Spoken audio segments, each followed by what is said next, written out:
Hi folks, I am Ashraf Ingora. I am a language and soft skill trainer, life business and parenting coach. Ashraf the mover and shaker में आज मैं earning with learning के importance पर कुछ invaluable insight देना चाहूँगा। इससे पहले मैं आपको बता दूँ स्किल्स क्या होती हैं और स्किल कितनी तरह की होती हैं। स्किल्स दो होती हैं, एक होती है हार्ड स्किल, एक होती है सॉफ्ट स्किल। हार्ड स्किल आपकी एकेडमिक स्किल होती है, हार्ड स्किल आपकी टेक्निकल स्किल होती है। कोई डॉक्टर बनना चाहता है, कोई इंजीनियर बनना चाहता है, कोई सीए करना चाहता है, कोई एमबीए करना चाहता है, ये हो गई आपके हार्ड स्किल। और आप जब भी अगर मान लीजिए जॉब के लिए जाएं या लाइफ में सक्सेसफुल होना है तो आपको हार्ड स्किल की ज़रूरत होती है मैक्सिमम 30%, सॉफ्ट स्किल की ज़रूरत होती है आपको 75%। आप इंटरव्यू देने जाते हैं तो इंटरव्यू में सबसे पहले आपको सॉफ्ट स्किल से होकर के गुजरना पड़ता है। टेल मी अबाउट योरसेल्फ पूछता है, why should we hire you, तो वहाँ पर आपकी सॉफ्ट स्किल ठीक है तब आप जवाब दे पाएंगे। जनरली हार्ड स्किल पर ज़्यादा क्वेश्चंस नहीं करते, 30% ही करते हैं, क्योंकि सामने वाले को पता होता है कि ये सब रट के आया हुआ है। ठीक है, आप मैनेजर की पोस्ट होल्ड करें या जो भी पोस्ट होल्ड करें, आपको लोगों से कम्युनिकेट करना होगा, इंटरेक्ट करना होगा। तो जो सॉफ्ट स्किल होती है वो आपकी कम्युनिकेशन स्किल होती है, प्रेजेंटेशन स्किल होती है, कन्विंसिंग पावर होता है, सेल्फ कॉन्फिडेंस होता है, लीडरशिप क्वालिटीज़ होती हैं, इंटरपर्सनल स्किल्स होती हैं और पब्लिक स्पीकिंग स्किल होती है। जनरली मैंने देखा है होता यह है कि स्टूडेंट जब स्कूल जाता है, कॉलेज जाता है, नर्सरी से लेकर कॉलेज जाते तक वो हज़ारों घंटे खर्च करता है, लाखों रुपये खर्च करता है और उसके बाद वहाँ से जब बाहर निकलता है तो वो उस काबिल नहीं होता कि अपनी उस स्किल के बेस पर वो जॉब पा सके। जो ज़रूरी होता है सॉफ्ट स्किल। सॉफ्ट स्किल आपको बिजनेस में सक्सेसफुल होना है, सॉफ्ट स्किल की ज़रूरत होगी। इंटरव्यू में आपको सक्सेसफुल होना है, सॉफ्ट स्किल की ज़रूरत होगी। इवन किसी के साथ भी किसी को कन्विंस कराना, आपको सॉफ्ट स्किल की ज़रूरत होगी। अच्छी प्रेजेंटेशन देना है, सॉफ्ट स्किल की ज़रूरत होगी।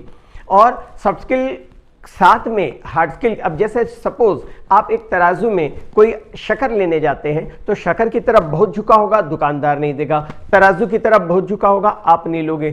थोड़ा सा अगर आपकी एकेडमिक स्किल पर ज़्यादा झुका है तो इट्स ओके, लेकिन आप अगर बिल्कुल उसको इग्नोर करते हो, जो एटलीस्ट हमारे देश में होता है, जिसकी वजह से लोगों को आगे जाकर के प्रॉब्लम होता है। देखिए, लैंग्वेज होती है, एक वर्बल लैंग्वेज होती है, एक होती है पैरावर्बल लैंग्वेज, एक होती है नॉन वर्बल लैंग्वेज। तो वर्बल लैंग्वेज क्या होती है? जो आपकी स्क्रिप्ट है, जो आपने तैयार किया, वो आपकी वर्बल लैंग्वेज हो गई, उसका इंपैक्ट होता है सिर्फ 7%। पैरावर्बल लैंग्वेज होती है आपकी वॉइस मॉड्यूलेशन आता है, उसमें आपकी लैंग्वेज आती है, स्पीड वगैरह आती है, दैट इज पैरावर्बल लैंग्वेज, उसका इंपैक्ट पड़ता है 38%। और आपकी नॉन वर्बल लैंग्वेज जो कि आपकी बॉडी लैंग्वेज है, उसका इंपैक्ट पड़ता है 55%। तो आप समझ लीजिए कि आपके सॉफ्ट स्किल की ज़रूरत कितनी ज़्यादा है। तो सॉफ्ट स्किल भी अपनी डेवलप कीजिए और हार्ड स्किल के लिए आगे आप जो करना है तो कीजिएगा, लेकिन इन सॉफ्ट स्किल के लिए ज़रूरत पड़ेगी। बिजनेस में कामयाब होना है, आपको किसी भी फील्ड में कामयाब होना है, आपको सॉफ्ट स्किल की ज़रूरत पड़ेगी। विदेशों में अर्निंग विद लर्निंग बड़ी कॉमन है। वहाँ स्टूडेंट जॉब भी करते हैं और अपनी पढ़ाई और ट्यूशन का खर्च भी खुद उठाते हैं, खुद बियर करते हैं। उन्हें प्रोडक्ट बेचने के लिए अलग अलग टेम्परामेंट के लोगों से मिलना होता है, उनसे कम्युनिकेट करना होता है, उन्हें कन्विंस कराना होता है। वे गलतियां करते हैं और अपनी गलतियों से सीखते जाते हैं। इस तरह उनकी कम्युनिकेशन स्किल ग्रेजुअली इंप्रूवमेंट होती जाती है। अलग अलग तरह के लोगों से कम्युनिकेट करने में उनको झिझक भी नहीं होती, हेजिटेशन नहीं होता, इसलिए उनकी सॉफ्ट स्किल बहुत अच्छी होती है। लेकिन हमारे देश में बच्चा स्कूल की पढ़ाई से लेकर कॉलेज की डिग्री हासिल करते तक फाइनेंशियली पूरी तरह से पेरेंट्स पर निर्भर रहता है। इसलिए हार्ड स्किल अच्छी होने के बावजूद अच्छी होने लेकिन सॉफ्ट स्किल में पिछड़ने के कारण वे डिजायर्ड सक्सेस हासिल नहीं कर पाते। कम से कम जो स्टूडेंट है, सपोज इंजीनियरिंग कॉलेज का स्टूडेंट है, संडे के दिन, और भी स्टूडेंट है संडे के दिन, हॉलीडेज के दिन कम से कम स्पेशली मार्केट रिलेटेड काम ज़रूर करें।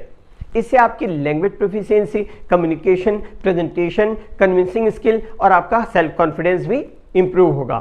सॉफ्ट स्किल भी डेवलप होगी और आपके पास कुछ पॉकेट मनी भी आएगी। This is one of the advantages, जिससे आप अपने मोबाइल रिचार्ज का खर्चा उठा सकते हैं, कोचिंग क्लास की फीस देना है, आप अपनी फीस वगैरह की ज़रूरतें भी पूरी कर सकते हैं। इस तरह पढ़ाई के साथ साथ न सिर्फ पैसा कमाना सीख जाते हैं, बल्कि चूंकि आपके पापा आपको पैसा नहीं दे रहे, आप अपनी मेहनत से कमाते हैं, तो पैसे की कद्र करना, मनी मैनेजमेंट भी सीख जाते हैं।